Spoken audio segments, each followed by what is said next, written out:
Mexican desert between Mexico City and San Antonio, Texas.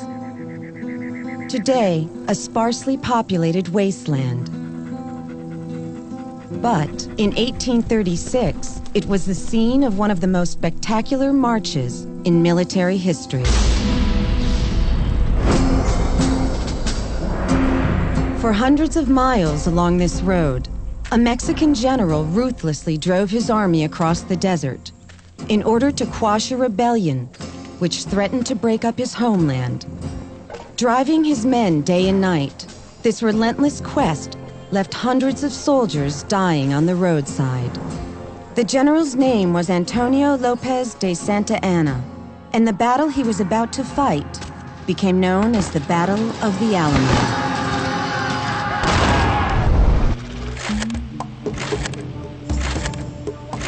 What most of us know from the books, paintings, and movies that told the story of the Battle of the Alamo was that nearly 200 men, women, and children faced a ruthless Mexican army who vowed to crush their bid for freedom and take no prisoners. Imagine it is early March 1836, and you're at the Alamo. None of what you see around us was here. The Alamo stood on its own. The defenders were spread out throughout this compound, standing to the walls and looking out at a scene that must have been unbelievable to them. Over 2,000 Mexican soldiers surrounded the Alamo because as the Mexican army grew stronger and artillery positions were moved closer, the noose around the Alamo was slowly drawing.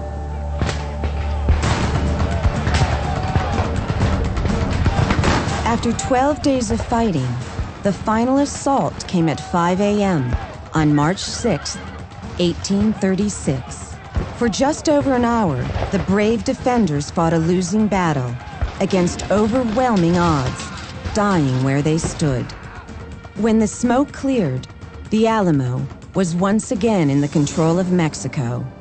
Only 7 defenders survived. The Mexicans did a great job here. Victory goes to them. But this place was never necessarily an automatic death trap from the first day of the siege.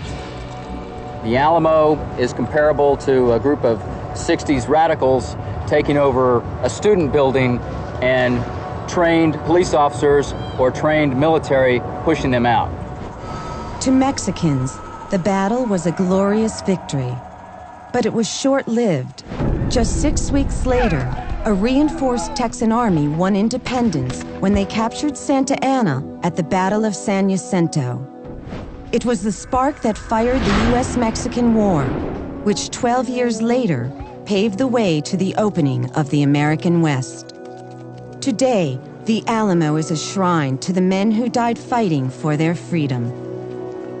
Texas, the Alamo constitutes a secular religion. And we can tell this from the diction we use when we talk about the Alamo. I think it's the heart and soul of identity for a lot of Texans, a lot of Americans, a lot of people around the world. There's a lot of reverence when people walk through that door for the men that died here, and I think what they stood for. But there are 2 sides to this story. Sometimes when we tell the story of the Alamo, we focus so much on the heroism of the defenders that we forget that there was a whole other army there, and guess what? They won. This iconic image of the Alamo means different things to different people. To Americans, it's a symbol of fighting to the death, fighting for freedom, glorious. But to Mexican people, it's a different vision. It's lost dreams, the loss of their country. Of the events that took place at the Alamo, none is more symbolic than the enduring tale of Davy Crockett, a man who lived large and died fighting. Davy Crockett, the living legend of the Indian Wars, whose deeds lifted him into the realm of song and story. Davy Crockett was a larger-than-life man in his time, and even larger than life after his death. I'm David Crockett, fresh from the backwoods.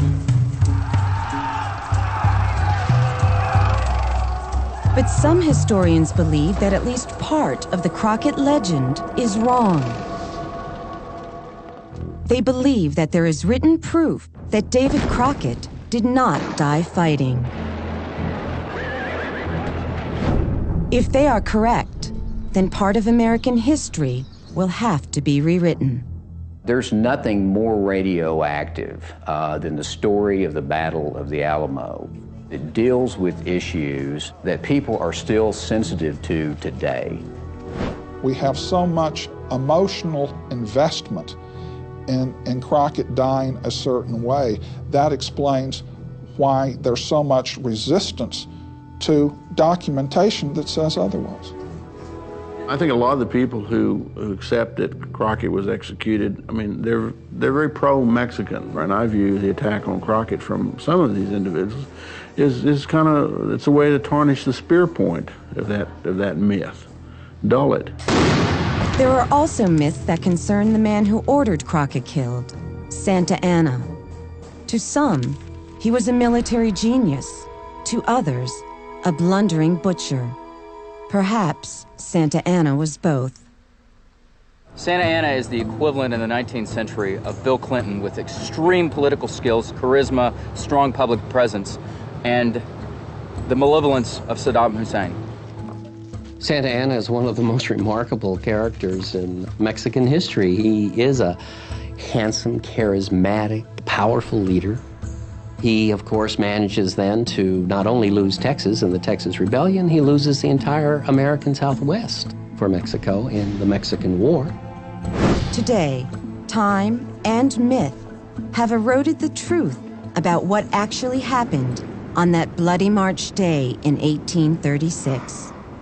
But by using the science of the 21st century, we may be able to tell the real story about Santa Anna's victory at the Battle of the Alamo, and the truth about the death of David Crockett.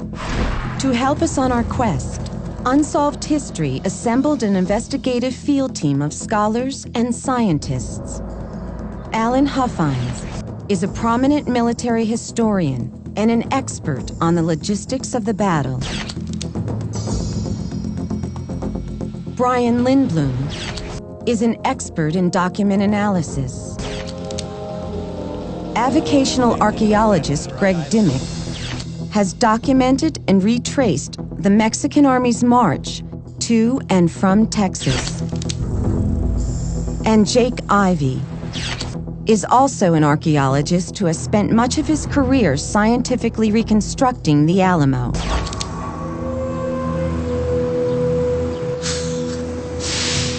Our expedition begins, appropriately enough, in San Antonio, where portions of the Alamo still remain. In Alamo Plaza today, it's difficult to see the Alamo of 1836. Most of the defenses are gone, hardly any of the buildings are still here. But using a computer, we can do a reconstruction of the appearance of the place at the time of the battle. Jake Ivey has spent over 20 years gathering data on the Alamo's original appearance. For the way that the Alamo really looked is crucial to the series of events that resulted in a massacre. But before now, his data has never been converted into animation. You can start with the angle and distance notes, plot those in the computer, put those pieces together, and slowly build like a jigsaw puzzle. As this puzzle is put together, the appearance of the Alamo and the story of the battle will become more complete.